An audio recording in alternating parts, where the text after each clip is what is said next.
code. And here's this. And I'm going to just get rid of the extraneous scripts that we have displayed here, because today we're going to be covering just baseline 1 and all the different settings that are within it. So this is like an advanced baseline 1 primer. There's the primer, which we've done in the past, but it's more like, here's how we program baseline 1 to appear on your chart. Now we're actually going to dive into all the nitty-gritty settings that you can manipulate within there to get the chart to work nicely. I'm going to go ahead and just maximize this screen so that it looks a little better. Okay. We are on Bitcoin tethered. And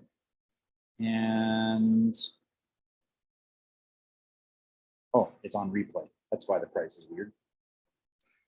And what we're going to do is we're going to just make adjustments to baseline 1 indicator. And I say baseline 1, it's just a baseline indicator, but this would be what we would most commonly use in the algorithm inside the Titans algo.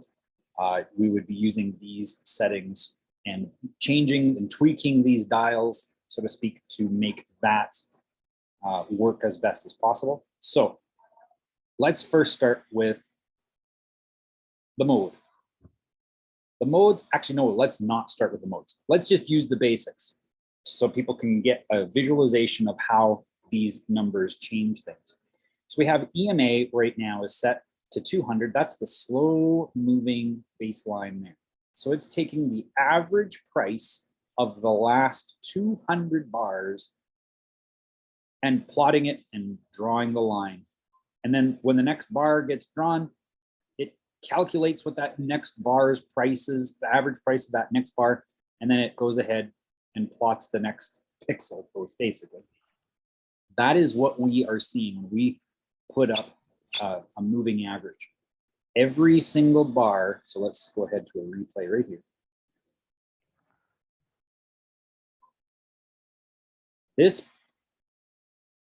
This bar has been calculated, and this line is taking the average closing price of every bar for the last 200 bars and just drawing it. When we advance this to the next bar,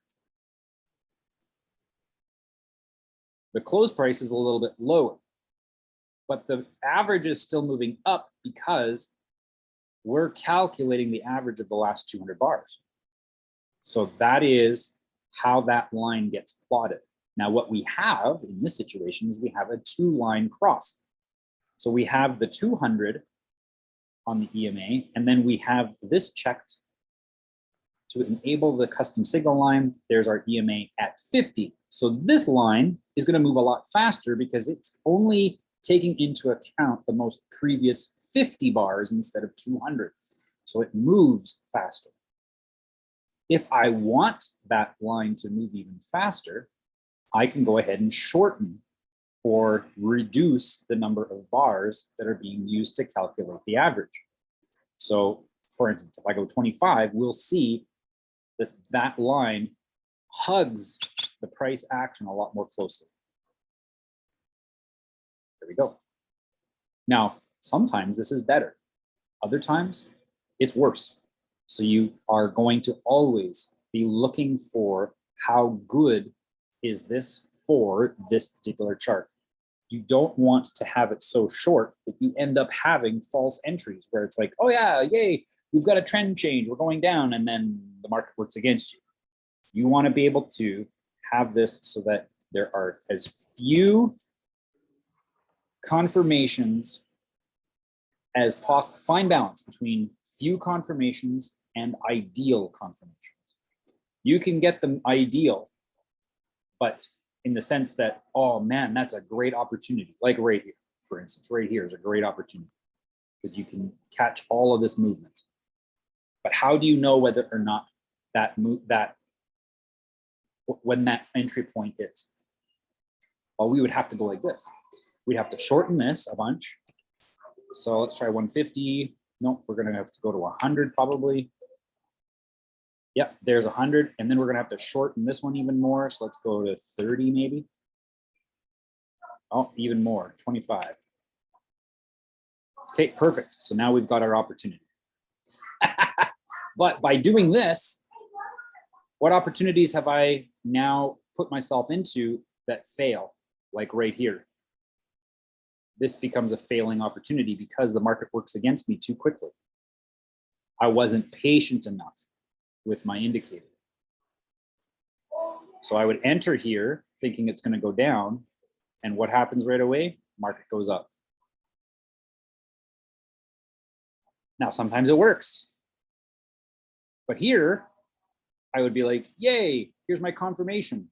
I would enter, but then quickly discover that while it goes up for a little while, it doesn't go up far enough for me to make a profit based on my rules. Let's just double check that, because maybe I'm making a liar out of myself. No. So I would not be making a profit on this. And then because my target would be up here.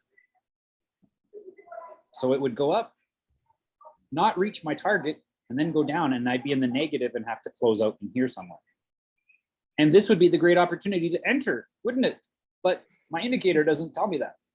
So again, you want to find what's going to work the best for the chart that you're on. And yes, they are different. Every one of them is different. Why is that? Because every one of these charts has different levels of liquidity. And banks chase liquidity. They don't chase anything. They don't chase profits. They don't, well, they chase profits. They don't chase supply and demand. They don't chase trend lines. They don't chase any of that stuff. They chase liquidity. Okay, so let's now play around with some other features of the baseline. That is, yeah. Beside the EMA there, it says close. Yes. What does that one manipulate? Great, yeah. So now let's talk about the, I'm going to literally go okay, frame by frame here, and then we'll come back up to this area. Actually, before I go down further, I am going to go ahead and show you the difference with this. The cloud ATR length. Oh, no, I don't want to go with that. What is that? There was something else I was going to talk. Oh, yeah. Let's go with close. That's fine. I know what this is about. We'll cover that when we get to that part. So you can calculate that average based on various parameters of each bar. So for instance, this is based on the close price. So the EMA, the average closing price is being plotted. But if I change this to open, you'll see just a very slight variance in how that line is plotted. Open. It was very subtle. You might not have even seen it. yeah.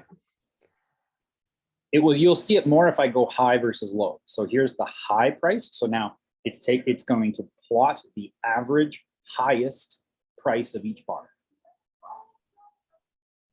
And then below, now I'm plotting the average lowest price of each bar. So you can see a bigger difference there.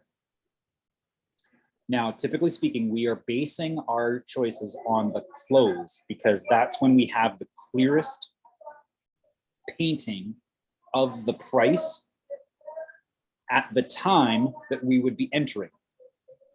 If you're basing it off of the high price, for instance, right here, right now,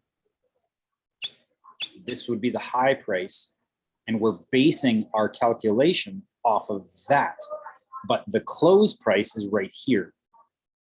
So the current price is not as close to the plotted average as possible.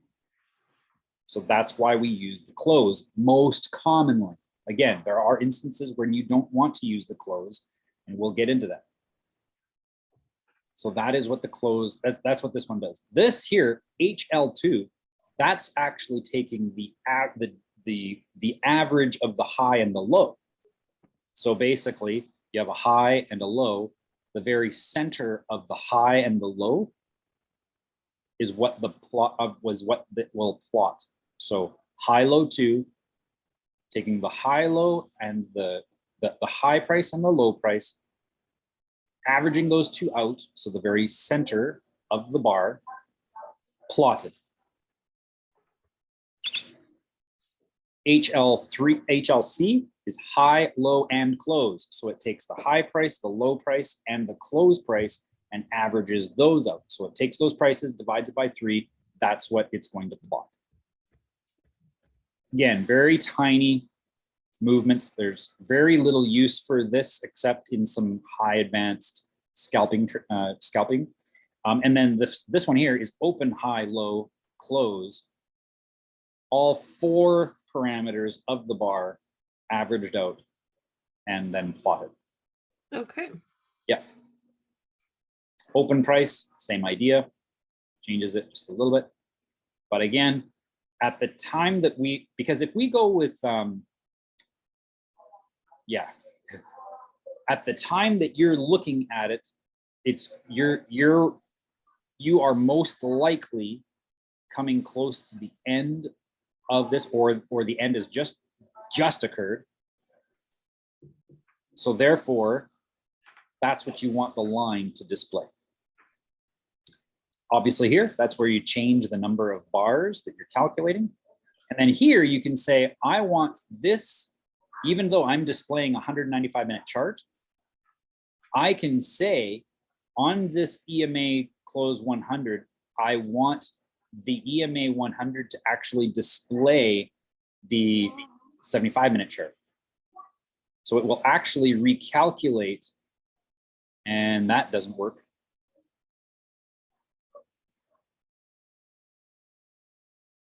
Close with it, you will use an EMA of the close price at period 1 with, actually, I'm thinking but that did not transfer over. Okay, cool. So this one here is irrelevant. This same as chart option. This was supposed to be, and I think I do remember this now, we put it here, we didn't actually finish programming it, where it will take the 100 bars of the previous chart, whatever you want. So I want the previous 25-minute bars, but the 100 of the 25-minute bars. So basically, the average of the last 2,500 minutes would be displayed, even though I'm on the 195-minute chart. That's again, very, very extraneous. Very rarely do we do that. We put it in there as a feature for future development. All right, there's a custom signal line. So if you turn this off, it just removes the option for that second bar. But of course, by doing so, you get a lot of crisscrosses across your baseline, and that can be confusing. And so that added custom signal line allows you to have some nice, clean crosses that don't happen so very often. And they can be confusing, honestly. They can be very confusing. Adaptive. Let's go over adaptive. I'm just going to use one baseline to show you what happens with adaptive. And my programmer might just get angry with me for doing this. But here we go.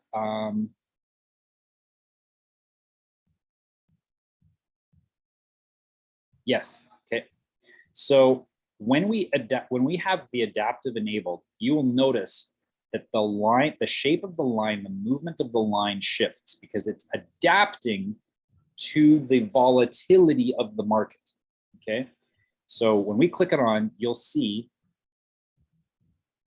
how that line shifts just ever so slightly. You cannot accomplish this simply by lowering the number of bars that you're averaging out. There's it off again and then on. It's saying, here's the little tooltip that's here.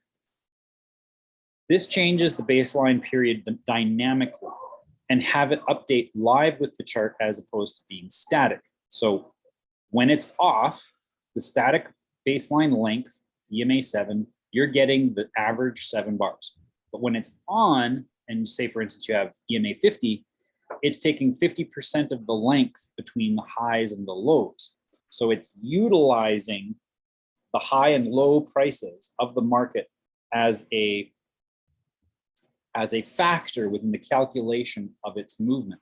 So you get something that's more responsive. When things start to get more volatile, this moving average will adjust for that volatility so that you're not getting, as the market, if the market's moving faster, you don't want that line to be so slow because it can be inaccurate. So as the volatility goes up, it will provide more weight to the most previous bars in accordance with that algorithm.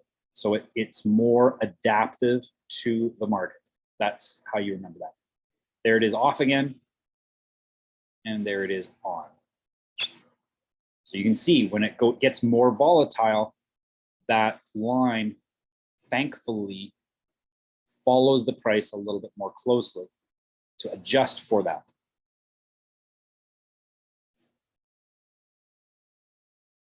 So that's what that does. Next, adaptive loop back. So, and I'm pretty sure that's supposed to be look back. So how many bars back do we want to provide more weight? So here it says 30. If I bring it up to 50, you'll notice that it will smoothen, it will in some ways smoothen this line, it'll slow it down. So I'm looking back across 50 bars of these 100 and applying the weight to those 50 of the 100. I can be like, well, let's bring it down to 10, and you'll see how much more adaptive it is. It's taking the last 10 bars and applying more weight to those last 10 of the 100 as the plot. And then there's smoothing, and this one here can sometimes help. Again, you got to test different things, figure out what's going to work best for the market that you're trading. So 50 is, that's where I usually keep things. But if you go smaller, you can see it softens the curves. So if I go down to 10, let's say, softens the curves a little bit. If I have higher smoothing, it makes it a little bit sharper across at those points, especially the highs and the lows. Again, I like 25-50 is nice. I like it. That's what I normally use, or 30-60. All right, the show period lengths, I wouldn't worry about this because that would be, so period lengths, that's for utilizing this in a different, this tool in a different way. So you can see it completely change the layout of this chart. So the way you would use this, if I'm not mistaken, let me just double check that. I'm going to go ahead and copy paste this because I think the way that works is you actually get rid of every overlay.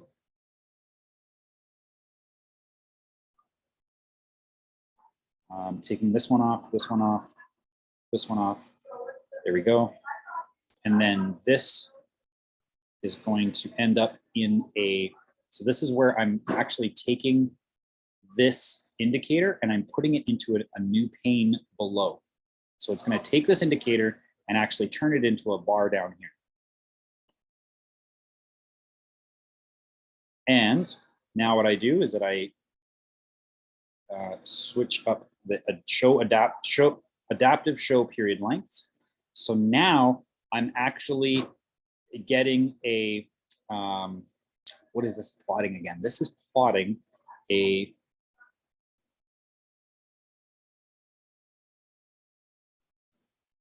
this is plotting the distance, if I'm not mistaken, this is plotting the distance from a baseline movement. So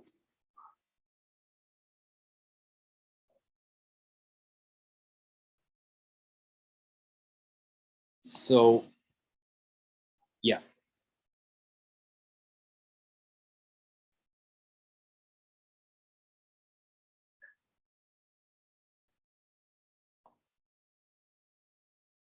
All right, so now let's go like this. And I think that if I do this way,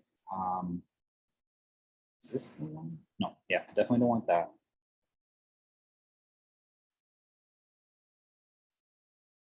Oh my goodness, I'm trying to remember. I know what this does, but I can't remember how to get it to show and to plot. Basically what this is supposed to do is it shows us the distance that the price is away from that moving average.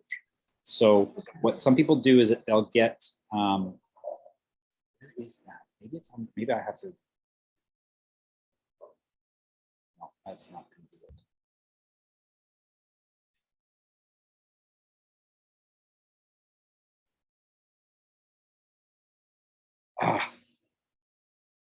be it. Yeah, I can't remember how to make that display. I wouldn't worry about it. I don't use it. It was a cool feature where it was like, basically it gave us a visualization of how far from the line is the price. You can see that already, but this actually gave us a calculation of what the distance between the price and that line was. So that's what this is doing. The further away the price is away from the line, gives us an average. This is the average distance. That's what this is. This is the average distance from the moving average that the price is. Does that make sense? Yeah. Okay. That's the best way to describe it. I cannot recall exactly how to get. It's okay. I probably won't touch that. Yeah. There was a time where I was doing what was called reversals.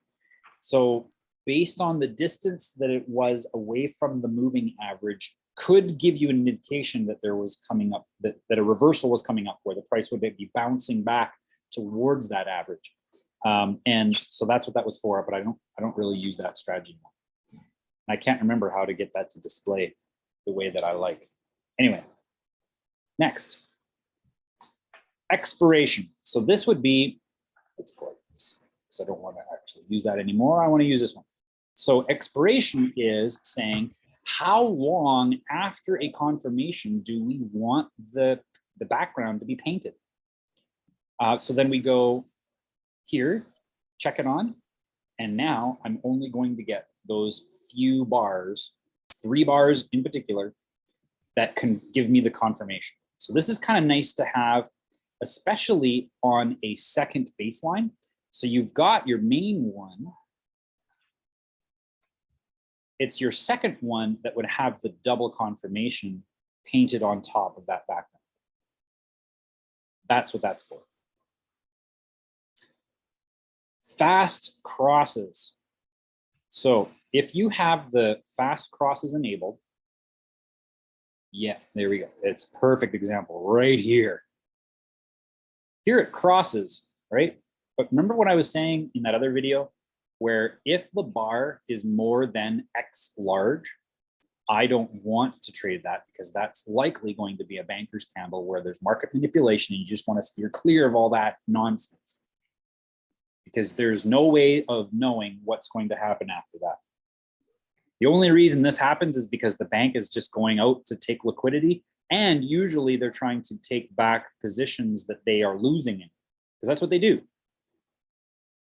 They are literally pushing the market back into the direction where they have positions open that they opened. They opened this position right here, right there. See this long wick? That position was opened maybe back here. And the reason they opened it was to drive the price in the direction that they wanted it to go. But as the price goes up this way, and people are placing their trades and they're all excited, yay, look at it, it's going up, it's amazing.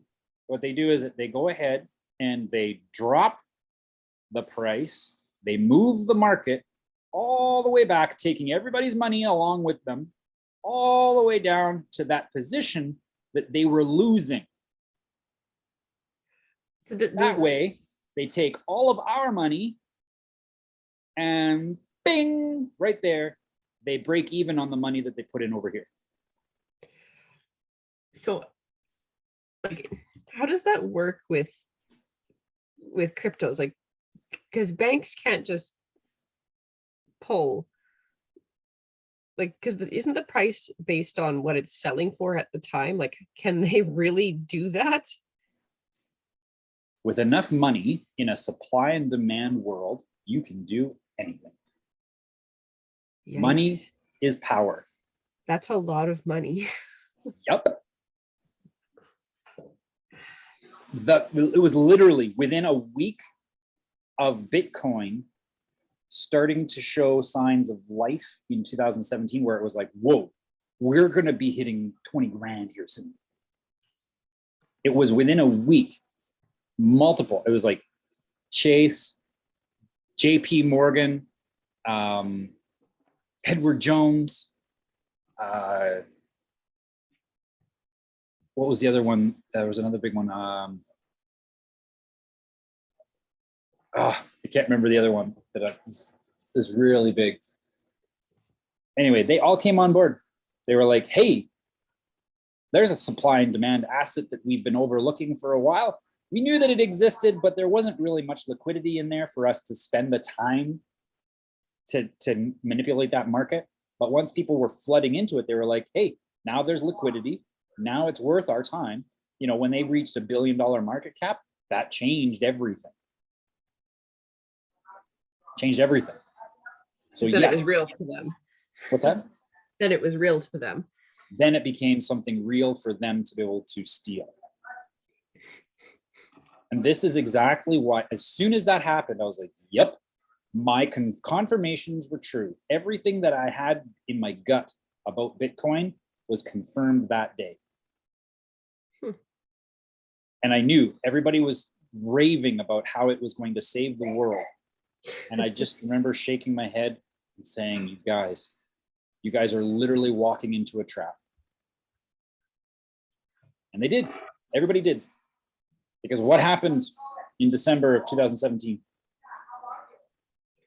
It didn't. It tanked. Exactly. Went down to less than half of what the people were buying in at. Destroying their savings. I'm interested to see what happens this year. It's going to happen again. Yeah. It's going to happen again. Because that's what they do. That's what they do. They get a crisis going on one side so that the money would go over here. And now the money's over here, they can take it. Oh, here's a question for you. Sure. Because if you're holding like a crypto and it's not a stable coin and Right.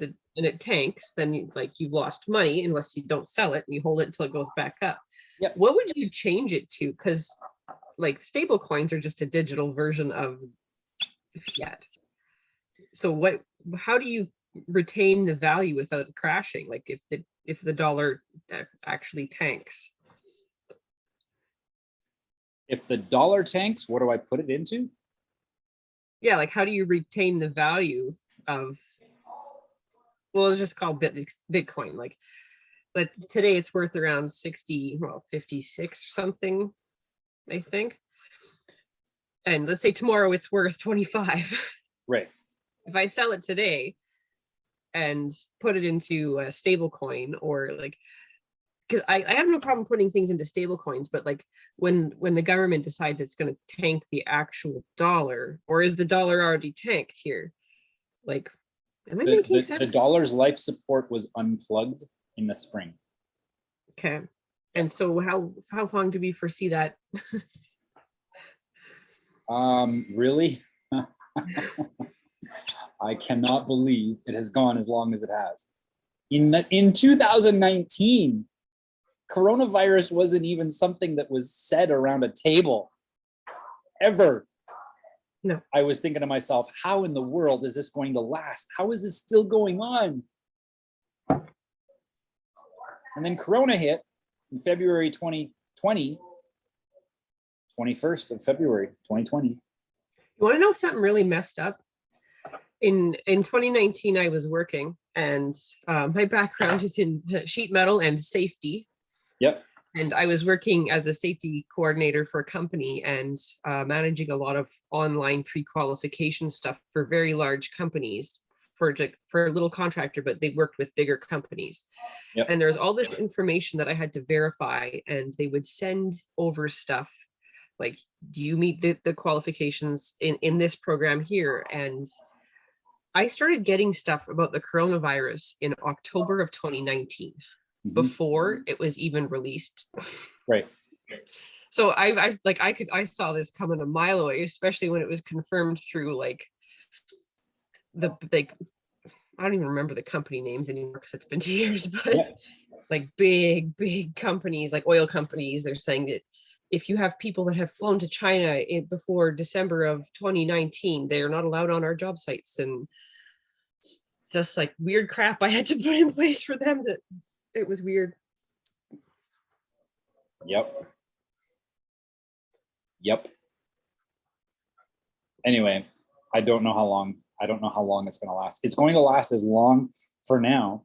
It's going to, the only thing that keeps it going the way that it is now, we are noticing the inflation, and that's partly because people's faith internationally, the faith in the US dollar is declining fast, very fast. So the faith is what's keeping it going right now. There's enough faith in it that when I go to the bank and I take money out, I can use it to go get gas. Yeah. There will come a point where as that faith decreases, the inflation increases. That's exactly how that works. Everything relies on people's belief of it working. Anyway, we digressed from our topic. Sorry. No, it's good. It's a good conversation because it also helps us identify how to use this thing. Whenever those kinds of candles happen, you do not want to enter a trade. You want to wait until you see things equalize, because you know exactly what happened here, right? Yeah. Everybody saw this and what did they think? Panic sell. No, actually, the majority of people, because if you're trading any more than a week and you're learning anything from anybody, whether it's baby pips or you spent $4,000 on a course, everybody's going to teach you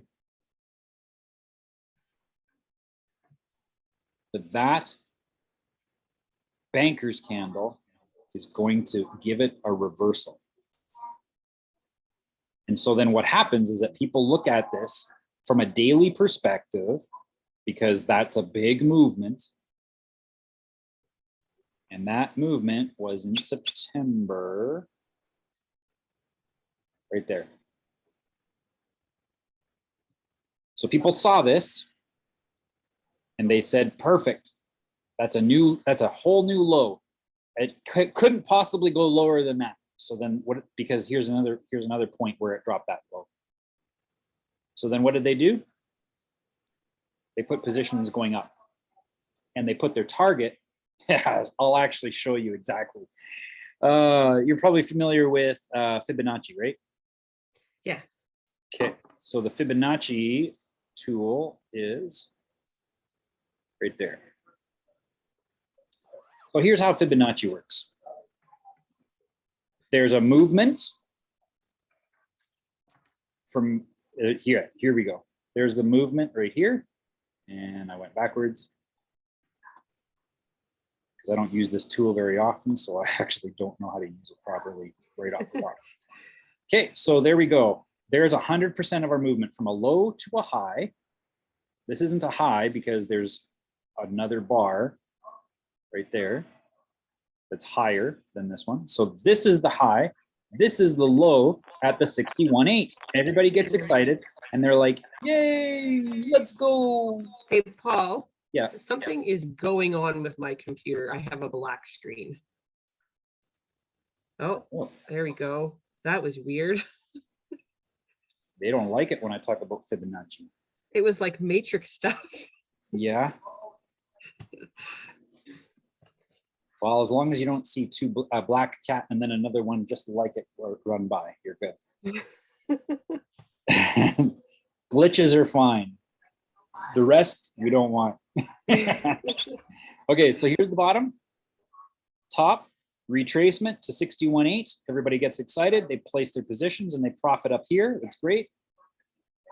But when they do this part here, again, in this area, this would have been where the bank started to have some fun, place their positions, because they have an intention of coming back. So this happens. And then what happens is that so we call this A, point B, point C, and then their target is point D, which would be, if it goes down to 618, it's more likely to extend to 168 or 1618. So A, B, C, and then the theoretical D is up here. And then what happens is that they say, oh, we did it. And the education system says that this could happen up to 5 times before it does a reversal. So then what they do is that they go like this. They bring C becomes A, and D becomes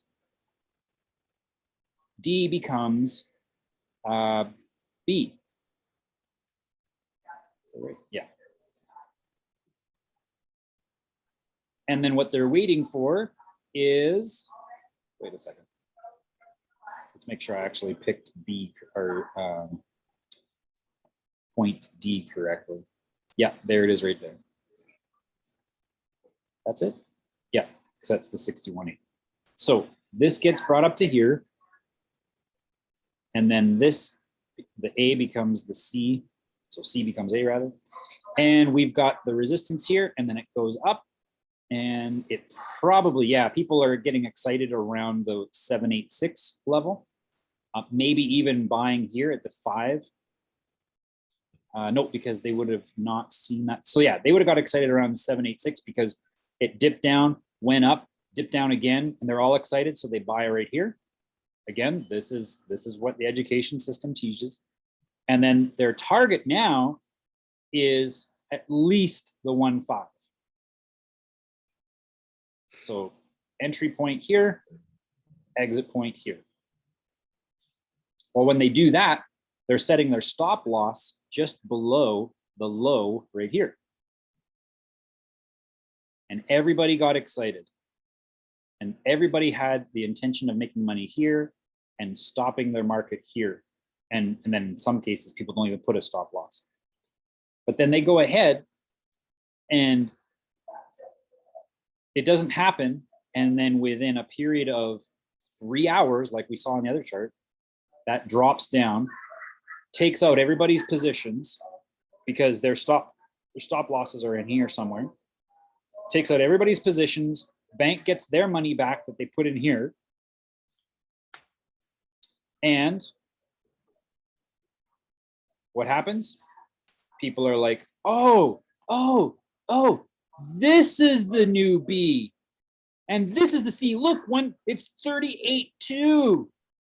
It's 38.2. I'm going to buy in here now because we're going to go up to here. Now this is new. I was wrong about this being the D because it was just testing things out. But now this is the B right here. Came down, retraced to the 38.2 level. So now I can enter the market because I get confirmation right in here that we're going up. So then they go ahead, place their positions. Where's their stop loss? Right here. And people do this repeatedly? Well, just look at the chart and you can see it happens repeatedly. Oh my God. And then the banks are like, fool me once, shame on me, you. Fool me twice. oh yeah, no, and it's hilarious because now the banks don't even have to put money in to move the market. Oh my goodness. All they have to do, well, they do put money in to move the market, but they don't have to, actually, you know what? Probably in this case, they don't, because here's what happens. The emotions play in. So the majority of traders, the liquidity is going like this. They're placing their liquidity, or they're banking up, going up here, and they're placing their stop loss right here. So the bank may go ahead and just go ahead and take those positions, or what they'll do is that they'll place large amounts of pending orders, huge amounts of pending orders down here to buy.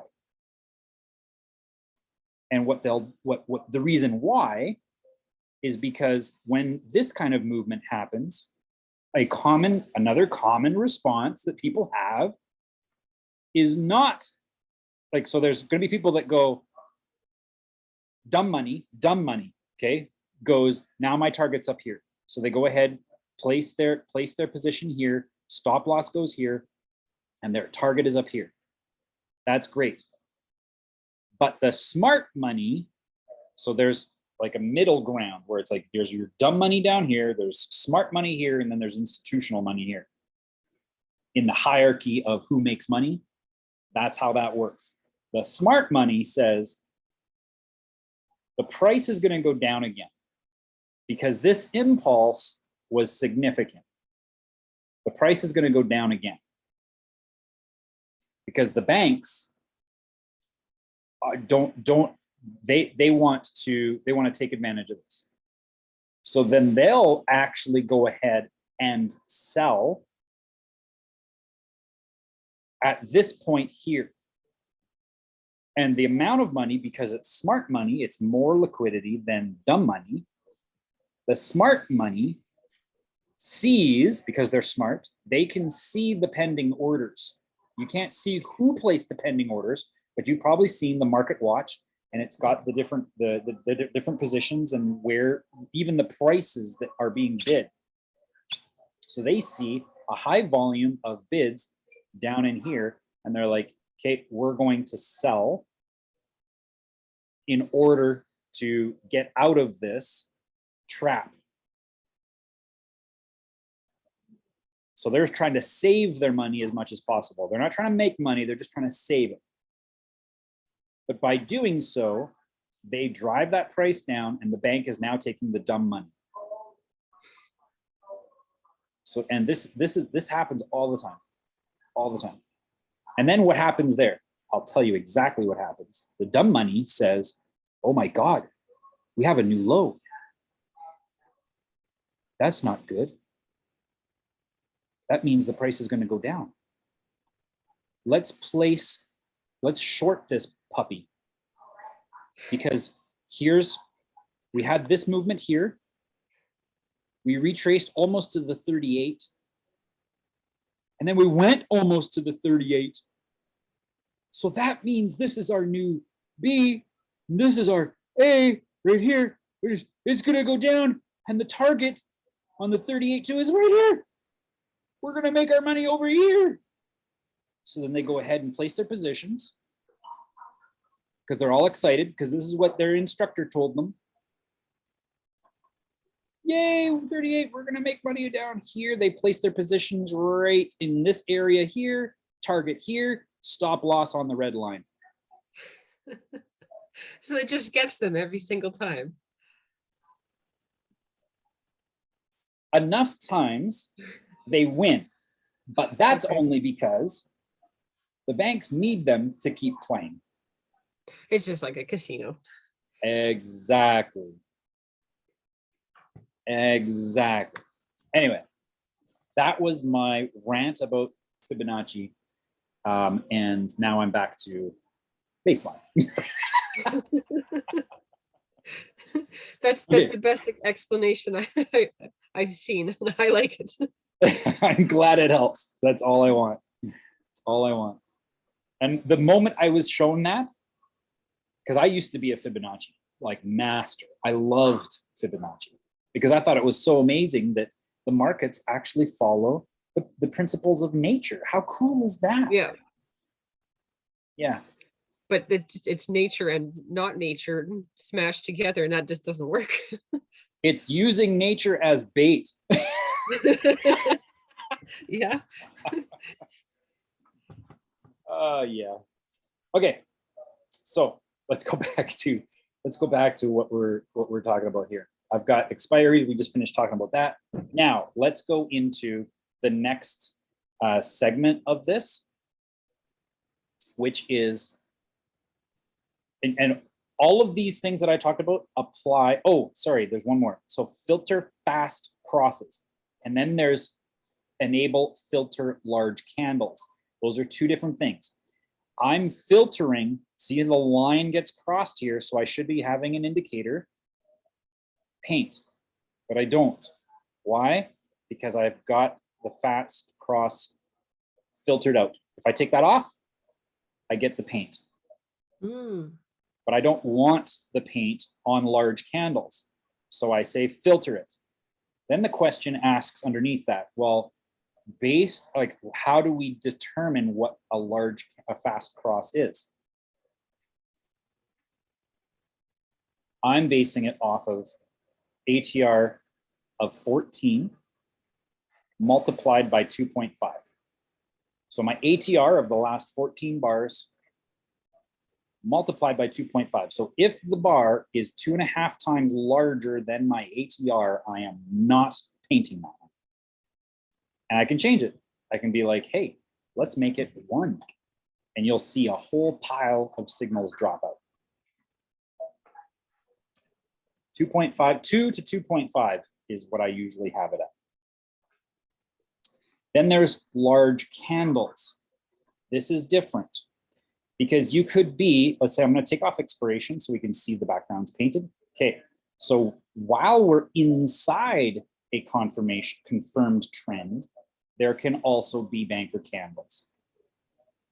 So you may want to filter those out, in which case it just slivers out those candles so that you don't take action on them. And then you can wait for the next confirmation.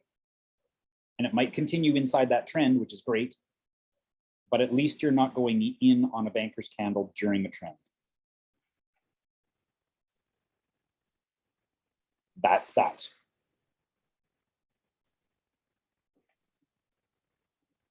Now, all of those things apply to all of these moving averages.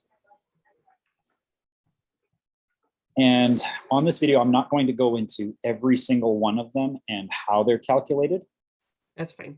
Because really the only thing that's important is not necessarily how they're, if you want to learn about that, there are plenty of resources out there to learn all that nitty gritty, boring stuff, I call it.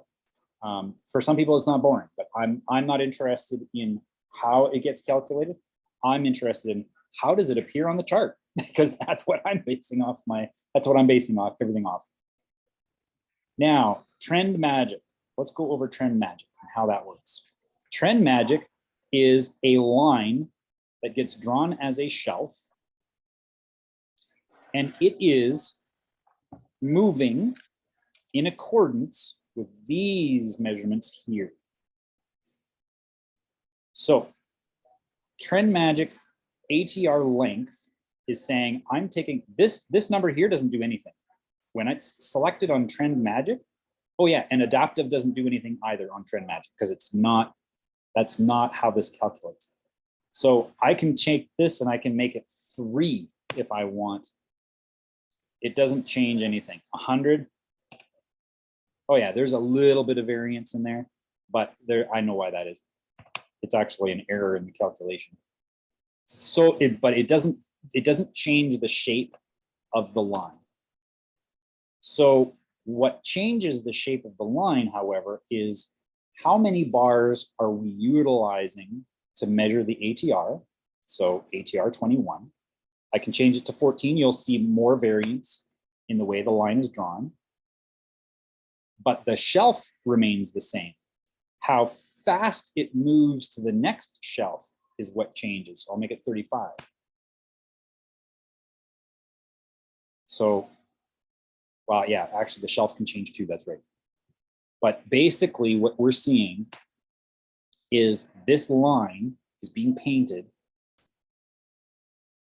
and it is following the average price of the last 14 bars 3.5 times that ATR away from the price. If I were to take an EMA 14, it's going to follow very closely. But it's so close that it's almost impossible for me to make a decision on it, unless it's an extremely consistent market that the banks don't play in.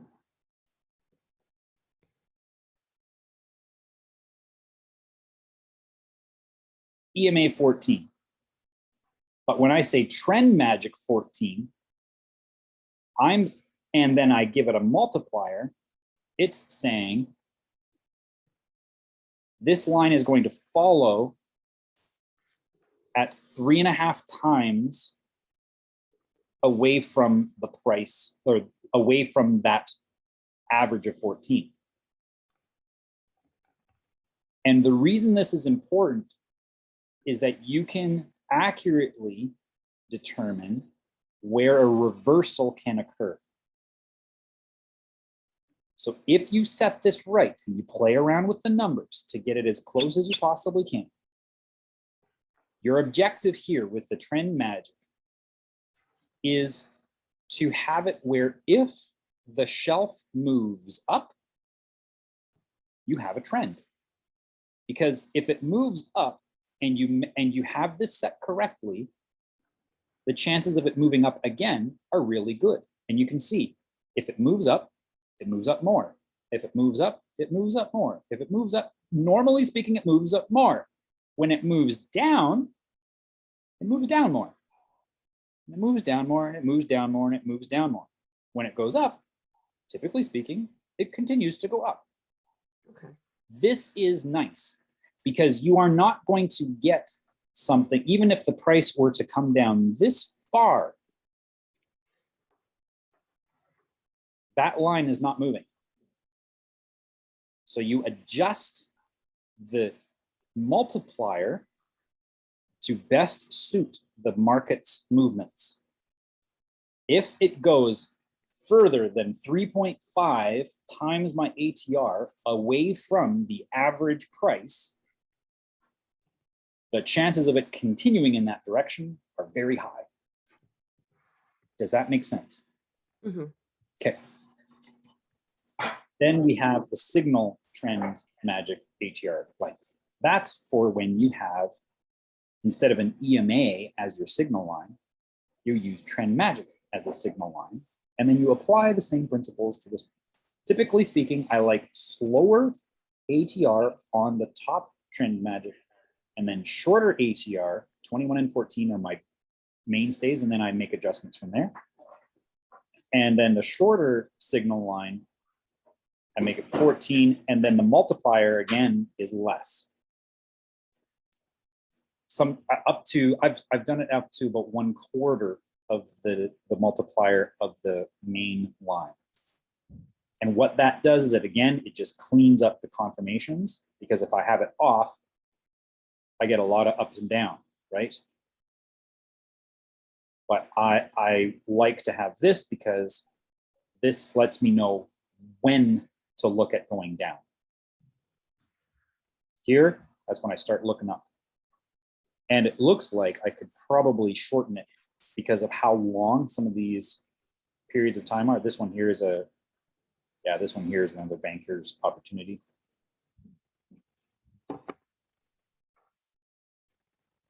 So you can adjust this visually. I like trend magic for this very purpose. I can very quickly, what's that? It's very clear. Very clear where we're at, yeah. And you can adjust this to bring it, so let's say for instance, 3 might be too far, or 3.5 might be too far, so I'll go to 3. Yep, I got it tighter and I have a closer entry there. Now I'm gonna make this tighter. Let's go 1.5, so it's 50% of my long one. Okay, there's a little sliver here that shows up, but I can see that I don't have a volume indicator confirming it, so I don't mind. Same thing here.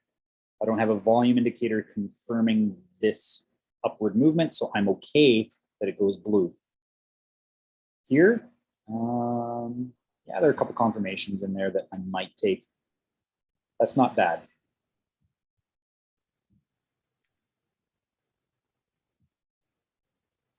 Maybe a little bit, might be a little bit extreme. So let's increase this to 3.5 again, keeping the short one at 1.5. Yeah, that's a little bit better. Because now I'm actually able to get a good movement in here. And then here, I can actually wait for confirmation in this area, take that, yeah, good. Okay, I like this. Anyway, that's that. Now, let's go, we've got half an hour, I'll go like another 45 minutes. Now, let's get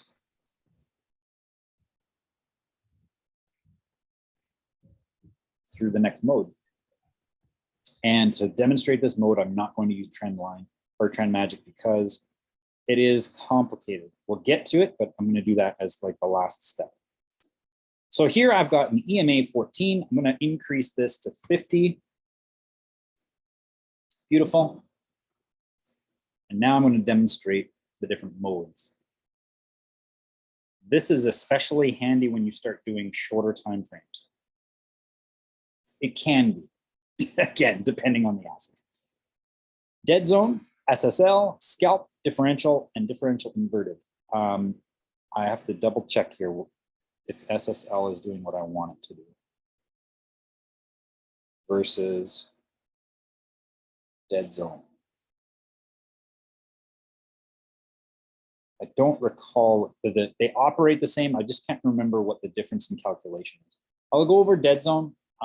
Play around with SSL, but this is what's happening. I now have, instead of a strict moving average, okay, I'm going to actually increase this multiplier to 3 so we can see more clearly. So my EMA is at 50. I want to split this so that I have 2 EMAs on the same chart, one that is high and one that is low.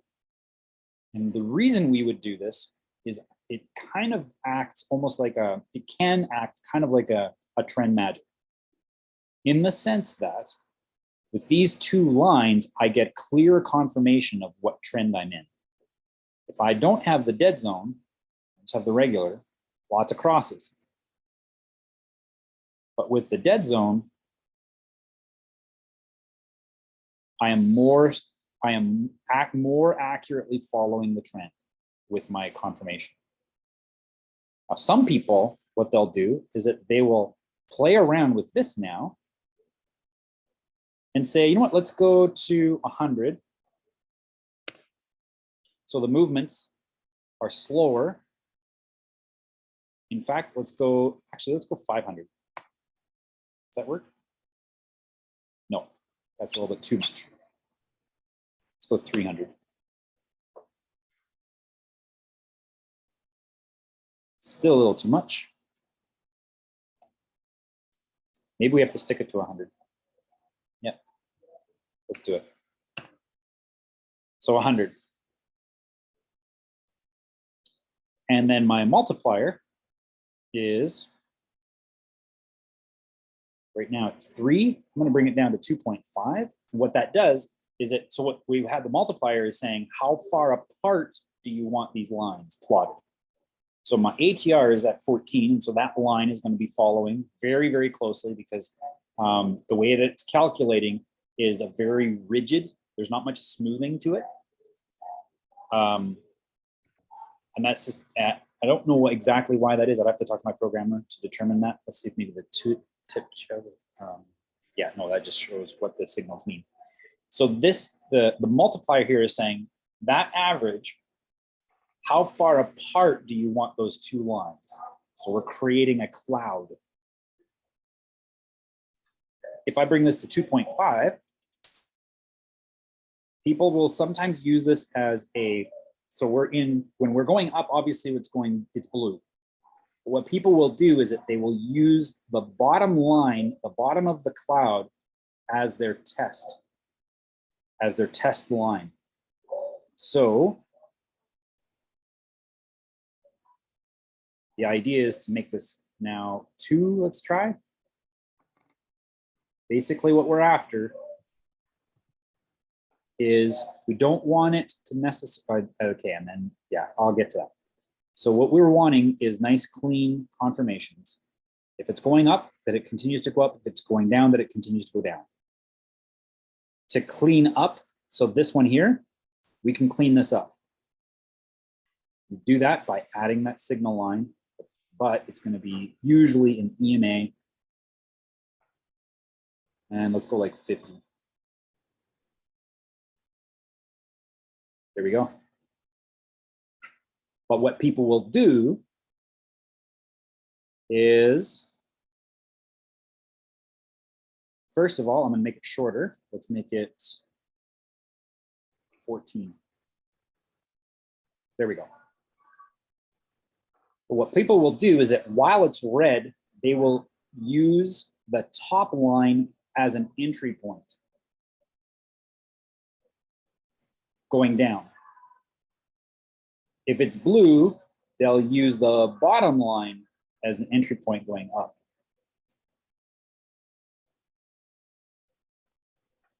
And it stays, even though it crosses that line, it doesn't turn blue because the moving average doesn't actually cross the line. The switch happens when the moving average crosses that line. Try enabled or the adaptive. And it did very little to the confirmations, except that it actually made it sooner in some cases I saw. So that can help as well. But as you can see, what happens sometimes is while it worked here going down, it didn't work its way going up. It did here and here, but it didn't actually touch. So you could either go ahead and be like, yeah, well, let's bring this down, maybe 75. Close, but let's see. And if I go too far down, this will turn blue. Yeah.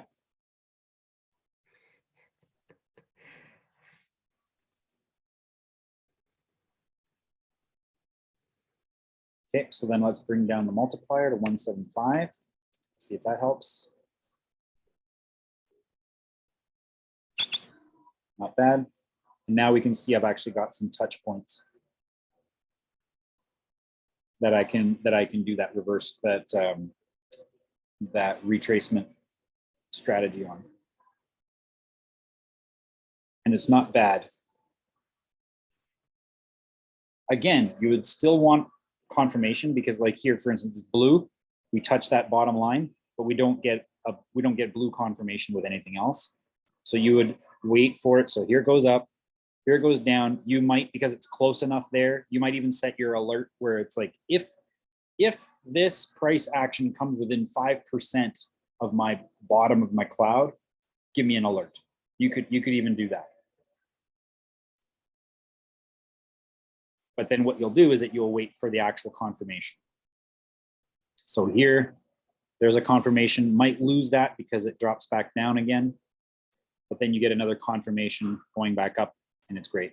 Here it comes down, touches the line. Here's your blue confirmation and it goes up. That's a nice extension there. Here's the touches again. You might catch that small trade.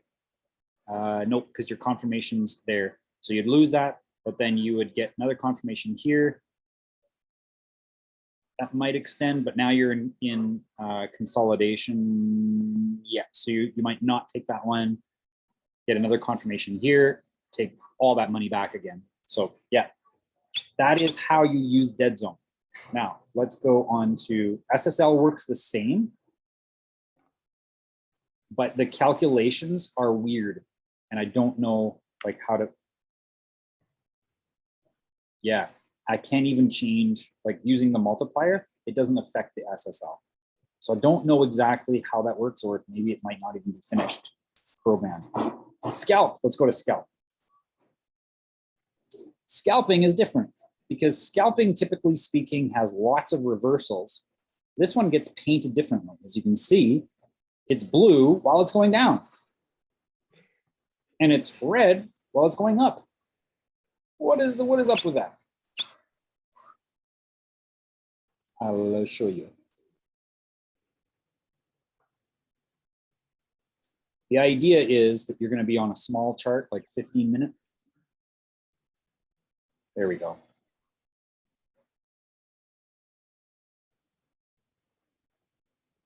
And it will switch color.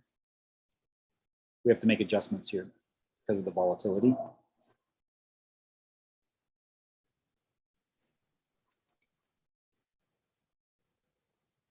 There we go.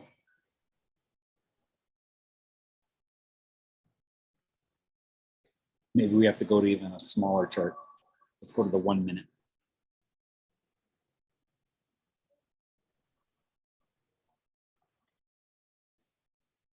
Yeah, this strategy is not going to follow the trend. Basically, what you're looking for is you're looking for short, tiny, 5 pips, 10 pips maybe of reversals.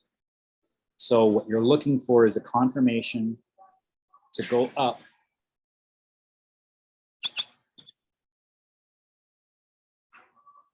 when the price is going down. So here you can catch,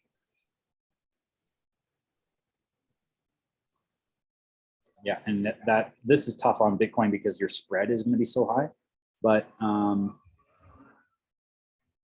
yeah, we just have to make adjustments to help it so that we get the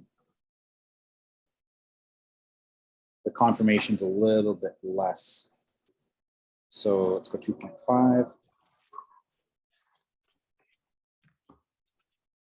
So we reached up here.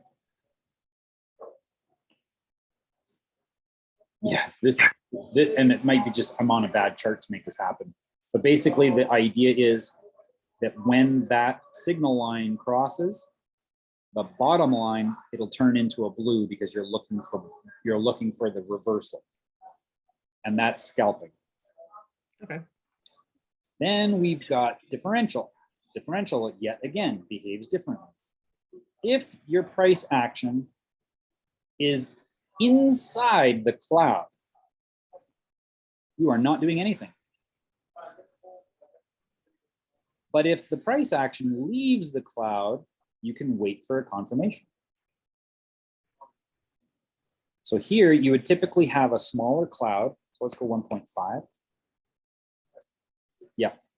So now you have a smaller cloud and you'd be looking for confirmations in one direction or the other. So here you're outside of the cloud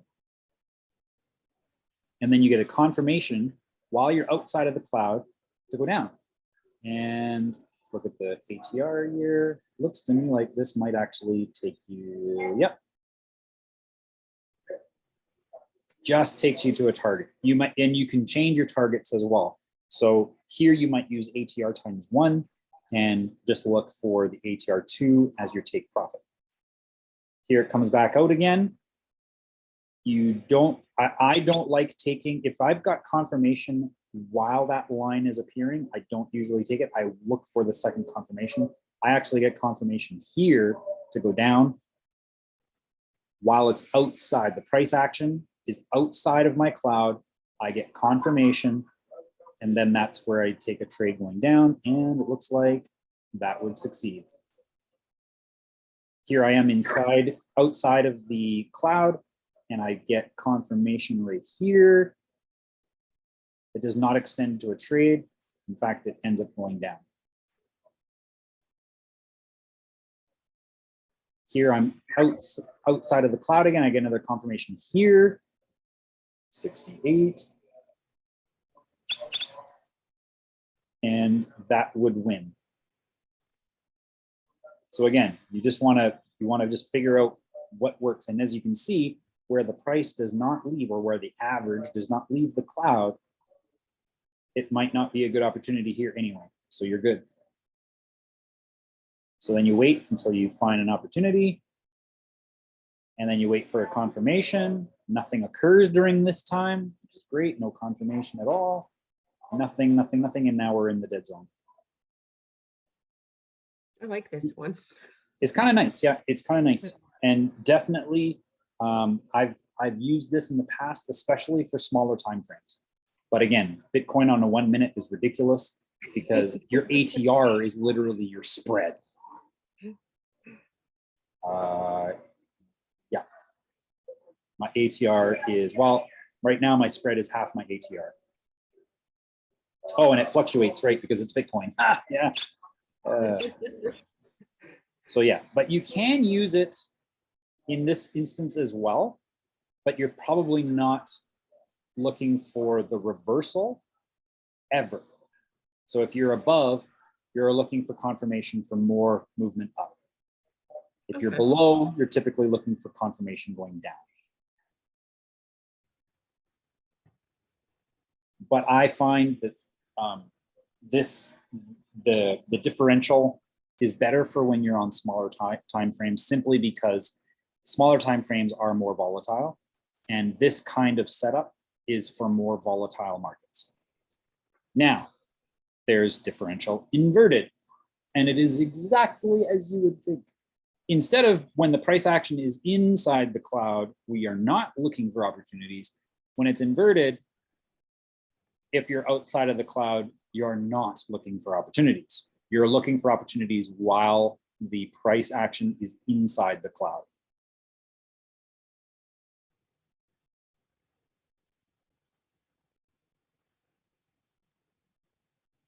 And obviously this worked out really well. Here, the price action is inside the cloud, we get confirmation right here. This would be a loss, but then you get your second confirmation right here, and that's a beautiful win.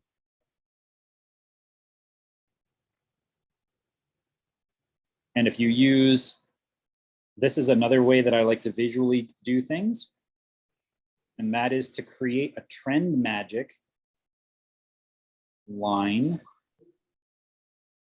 that acts as my exit point. So then after I exit, I can do what's called a continuation trade. So I'm exiting because my trend magic, typically speaking, if it gets cut, it's going to start going in the opposite direction. That's cut by the price. But yeah, when the price cuts through my trend magic, I'm going to change the color of the trend magic so it's easier to differentiate.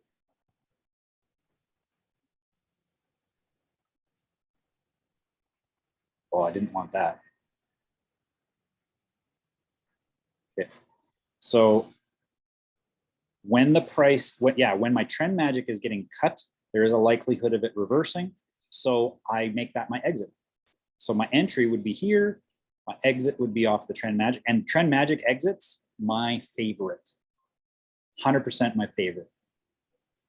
Because if I'm touching that line, I'm either going to be going in the reverse direction and I'll wait for confirmation, or I'm going to be continuing and I'll wait for confirmation. And if you set it up correctly, your confirmation to continue going up is usually going to be at a better price than the peak, or even sometimes better price than yes, you're re-entering before you get to the extension that you had prior. So it allows you to make some of the money. Like, let's say, for instance, in this instance, it goes up, comes back down, you know, you're closing here, but the peak price was here. You could have stayed in because it just bounced off. But we get confirmation on a continuation trade prior to the price that we lost. So you actually make more money than if you stayed in the trade by using trend magic, waiting for a confirmation and re-entering. Does that make sense? Yeah. Because you're re-entering the market before, yeah. Anyway. Technically not making more money. You are minimizing the amount of money you missed out on. There you go. And that, I believe, takes care. Oh, you know what? Let's go over the baseline using these different forms. And oh man, we still got time. Good. We use the baseline. I'm just going to go over the dead zone. It behaves the same. All of these behave the same way, but I'm going to show you what happens with trend magic. So again, see how the line is really, really responsive, is jagged. Because the way that a dead zone calculates, I don't know why. Again, I'd have to get my programmer to talk about all of the details. But this movement, no, I should say trend magic by itself looks like this, right? We've seen that. There's my trend magic. Nothing wrong with that. When I go and I put it into a dead zone, it doesn't behave the same way because it's calculating both directions. Prices, bars that go down the close against the bars that goes up as a close. That's how it ends up jagged. But you can see that we still, generally speaking, have a shelf.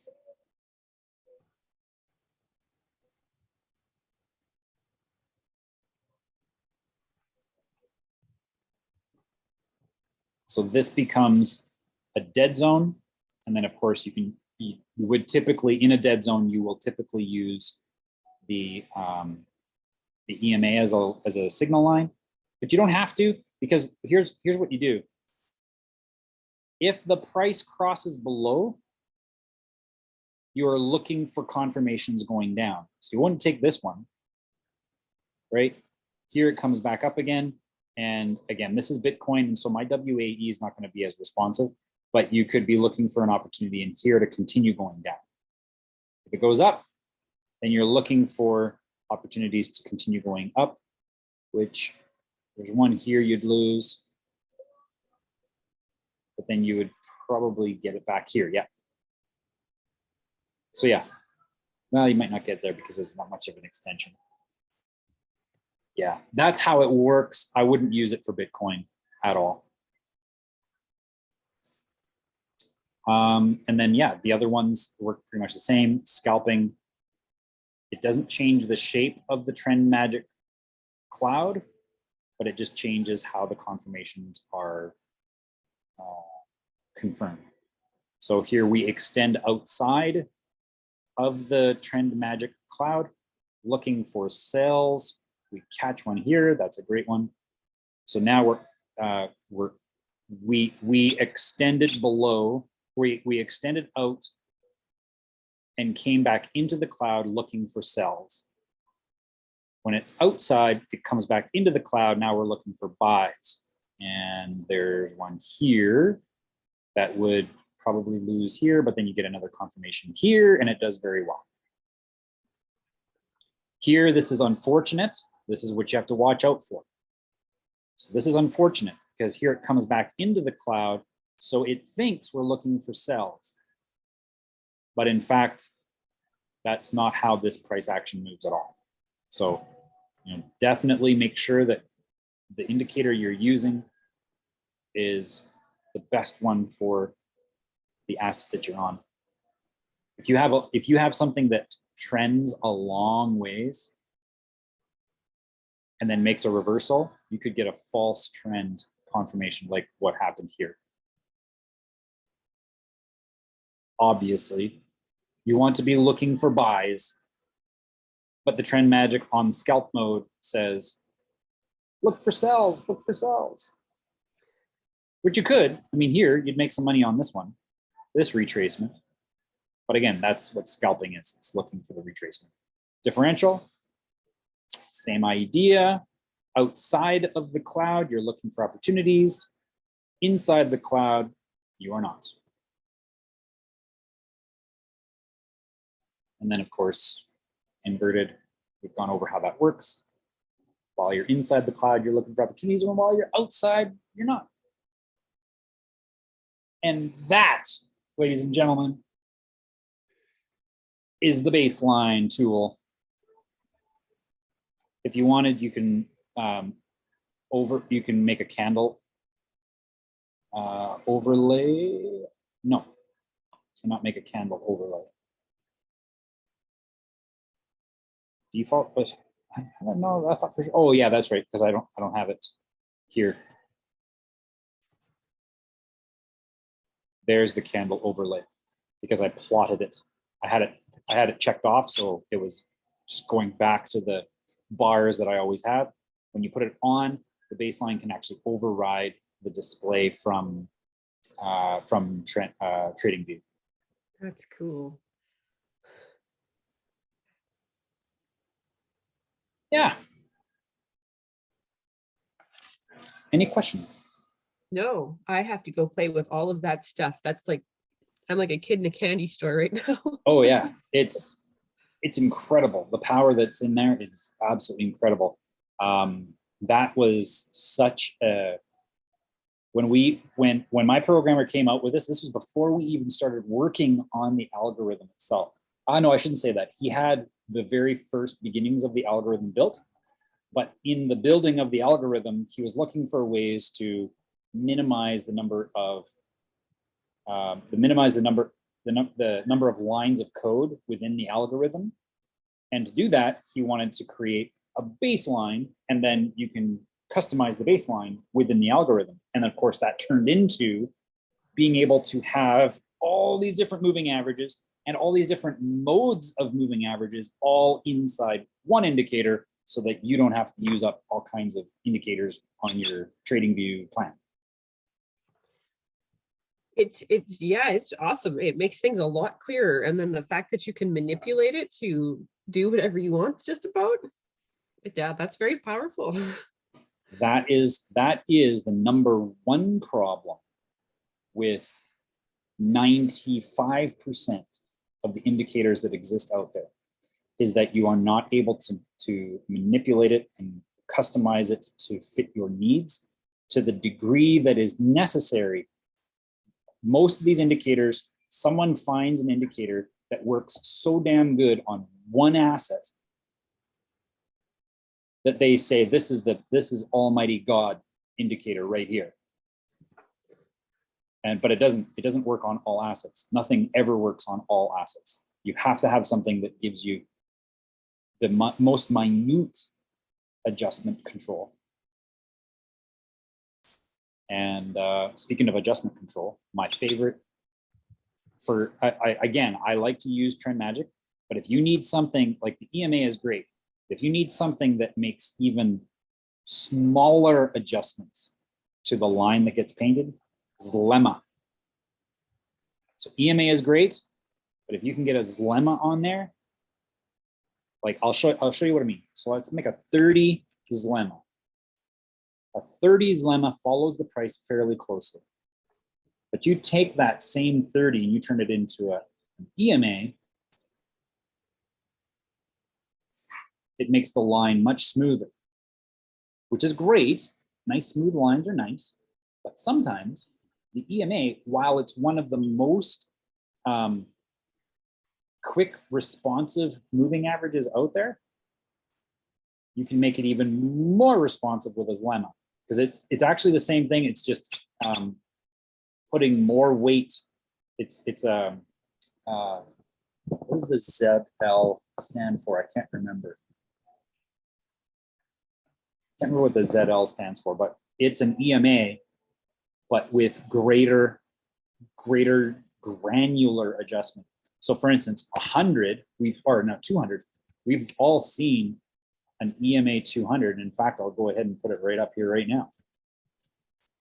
Look at the difference between the Zlemma and the EMA. And the One's a Zlemma, little sleepy. yes, and the Zlemma, you can also see the Zlemma actually has velocity to it as well. So that's another way that you can get a nice clean signal on reversals, because the line continues to have weight while the price is reversing. So you don't get as many false reverses, because if the line were to fall, like here, it follows very closely to the price action, and then suddenly there's a change in direction. Well, you don't necessarily want that line to automatically just go with it, because it could be a false. So then it has some weight to it, and it comes back and adjusts to the price slowly. Look at this. So here the line goes up, but it waits until we've got those 100 or 200 bars before it follows that line closely again. So it's a beautiful it's almost got an adaptive. Oh, and we have adaptive on too. Yeah. So there, now adaptive is off, and that makes actually more sense, right? Is that right? Price. Come on. Yeah, there's 100 bars. So It does, like that it almost like the line throws itself in the consistent direction because it's taking that movement and applying it to the plot. And that's why it also gives you the ability to make those really tiny adjustments. Like if I go to the amount that an EMA moves when I move it to 150, the amount the line moves is a lot. When I do the same movement here, the movement is not nearly as large. But it becomes more responsive. You can see there's a throw, but then it comes back down again. If I go up to 200, the adjustment, the average line itself doesn't move much, but where the price gets, the average gets thrown, where it has that velocity changes.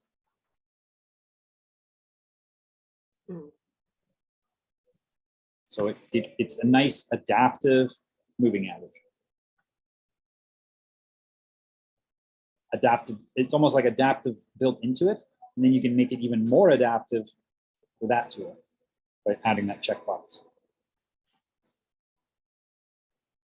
And what the adaptability to it allows you to catch confirmations sooner. Cleaner confirmations sooner. That's why I should say, because it does throw that line across, but you don't necessarily want to take that first reversal. You want to get confirmation. And so it's able to adapt to an actual reversal a lot faster. That's how that works. Any questions? No. Awesome. I want to go play with them. All right. Yeah. You know what? I don't want to. Oh, I don't think I talked about trauma. So trauma, I know it sounds like a terrible thing. Yeah.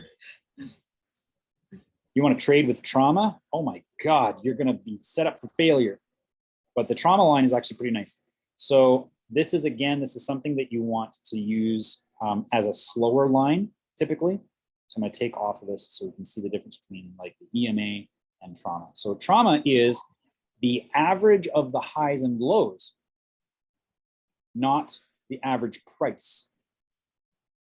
So it behaves almost like a really smooth, like a super smooth trend magic. Here's a great example. So you can see the price goes up and down in here a lot, but the moving average doesn't really move around. When it does go, it still doesn't move. It doesn't actually really have a good move until the new low gets formed. That's when we start to follow the price. And then it shelves here. Why? Because we're not actually creating new highs and lows yet. In fact, it's in consolidation. So that line starts to flatten out. Here it starts to pull down because we created a new low here.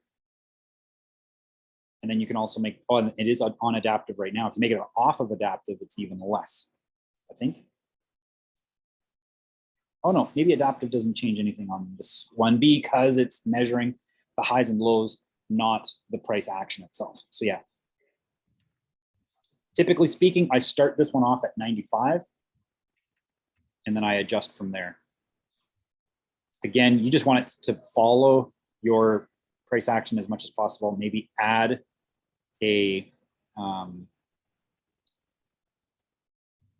you could, I don't know, I've never tried actually. I've never tried doing a trauma as a signal line. That might work. Nah, not that great. EMA, or you could also use a trend magic. So a short trend magic would work.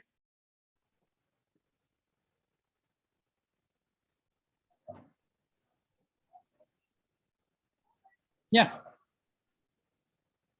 Have fun. I'm gonna.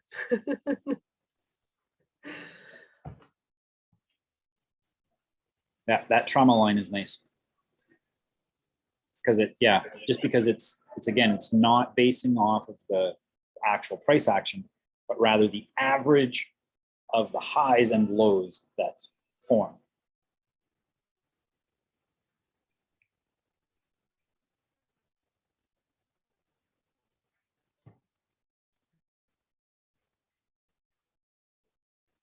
Oh, something else I can show you. This is actually pretty good, especially if you have two baselines running at the same time. So I have two baselines. I've got the one that's saying, yes, I'm below the trauma line. That's great. Well, I've also got this one here that is the trend magic. Well, sometimes I might be going under the trend magic, but I'm still above the trauma line. Not really happening much here because yeah, not much happening here in this realm. Trying to figure out how do I demonstrate this best. Basically, what I'm going to be covering is instead of using the background, you can use the bars. So you can paint the bars in accordance to the movement as well. Okay. So you would go, actually, you would have this be, yeah, you would have this be your blue, and you'd have this be your red. Now you've actually got another layer of visualization. Instead of using a layered background, you're layering the bars over top of the background. So when you have a match, that can be an entry. And you can even put an expire. Like here, we've got an expiry on this one. So we cross below the trend magic. We're in the red. Having the two at the same time presents a possible opportunity. Works there for sure. Works here. It works here as well. Here it works. Here it doesn't. That's a false breakout. But then blue, that works. False breakout here, but you could wait for confirmation anyway. And then you got blue, that works. So yeah, that's another way that you can have some visuals help you line up your confirmations by having one baseline paint the background and the second baseline, usually your signal or a signal line, paint the bars.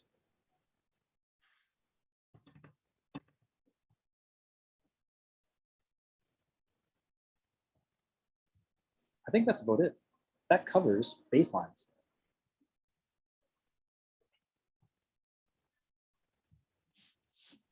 Good information. Gonna go see if I can find myself trade to make. Yeah, exactly. And you just, that's all it is. Find those visual trades. And then that's when you can take those visualizations and plug them into the actual algorithm. And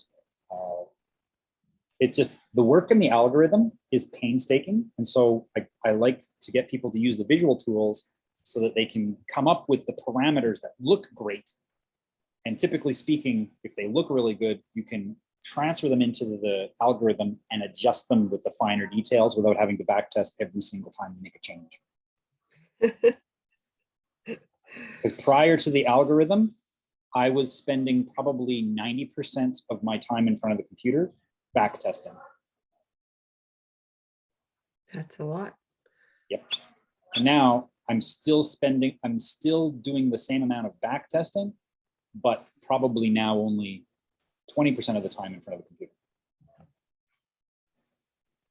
Huge difference. Frees up a lot of time. Yeah, that's it. That's all I've got for baselines, and we're pretty much just after 12. So that concludes this session. All right. See you tomorrow. You betcha. Take care. You too.